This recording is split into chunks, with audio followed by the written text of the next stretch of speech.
Números capítulo 5. Confessará o pecado que cometer, e pela culpa fará plena restituição, e lhe acrescentará a sua quinta parte, e dará tudo àquele contra quem se fez culpado.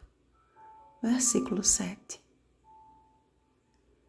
Calcula-se que uma multidão de aproximadamente 2 milhões de hebreus tenha saído do Egito no início do êxodo.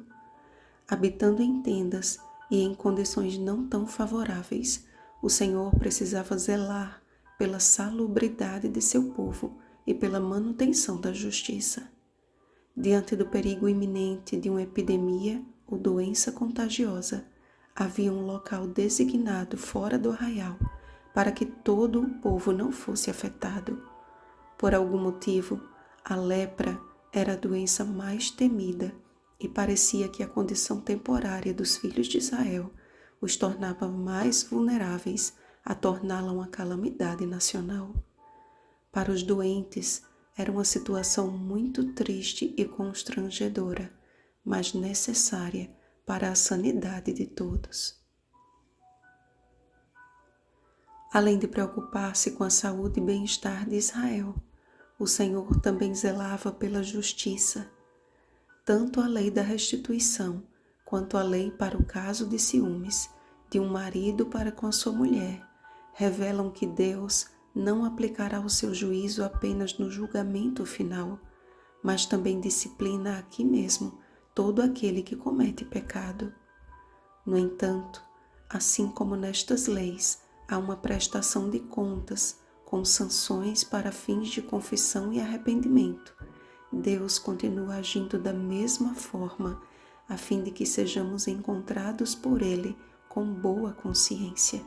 1 Timóteo capítulo 1, versículo 19. A justiça de Deus é plena de misericórdia e tem por finalidade a salvação. A penalidade descrita quanto ao adultério, fazendo-te o Senhor descair a coxa e inchar o ventre, encontra-se com as palavras de Jesus que definem o seu objetivo. Se o teu olho direito te faz tropeçar, arranca-o e lança-o de ti, pois te convém que se perca um dos teus membros e não seja todo o teu corpo lançado no inferno. Mateus capítulo 5, versículo 29.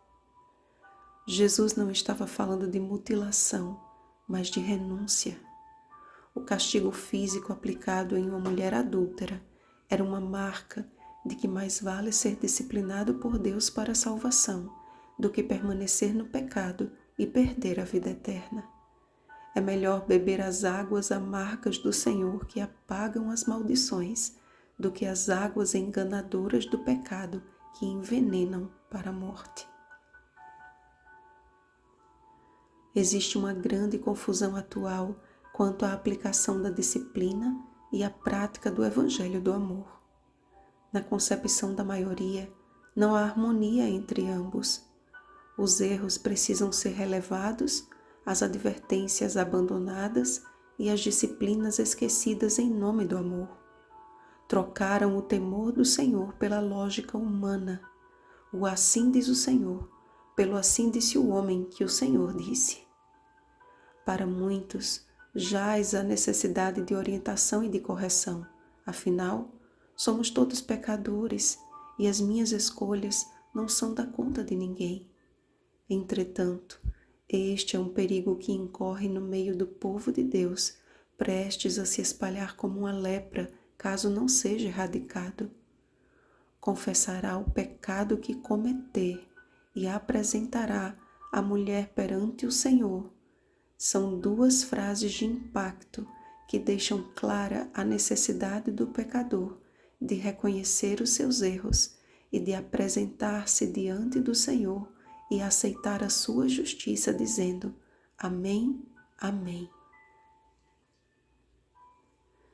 Amar como Cristo nos amou não significa ser conivente com o erro, pois que Ele pagou um alto preço pelos nossos pecados, e sim proporcionar ao pecador a oportunidade de encontrar o caminho da cruz e ser transformado. Muitos têm saído das fileiras do Senhor por sentirem-se ofendidos em sofrer disciplina por sua má conduta e saem como verdadeiros perseguidores dos irmãos e da Igreja de Deus. Há, porém, aqueles que são desviados pelo mau testemunho ou procedimento de um professo cristão que os disciplinou sem obedecer à ordem bíblica, disciplinando com mansidão os que se opõem, na expectativa de que Deus lhes conceda não só o arrependimento para conhecerem plenamente a verdade, mas também o retorno à sensatez, livrando-se eles dos laços do diabo. 2 Timóteo capítulo 2, versículo 25. A esta geração, o Senhor declara: Eu repreendo e disciplino a quantos amo. Sê, pois, zeloso e arrepende-te. Apocalipse capítulo 3, versículo 19. O zelo é o atributo que o Senhor nos concede a fim de despertar a nossa consciência para o que é bom e rejeitar o que é mau. Não saiam de nossa boca palavras ásperas ou de depreciação aos nossos irmãos, mas que por preceito e por exemplo possamos conduzi-los a Cristo, o justo e fiel juiz. Que o Espírito Santo nos conceda um coração sempre zeloso, disposto a aceitar a correção e cheio do amor de Deus para admoestarmos uns aos outros com espírito de brandura e sincero interesse em sua salvação, pois esta é a revelação do caráter de Cristo. Vigiemos e oremos. Uma feliz semana, alvos do amor e da justiça de Cristo. Rosana Garcia Barros.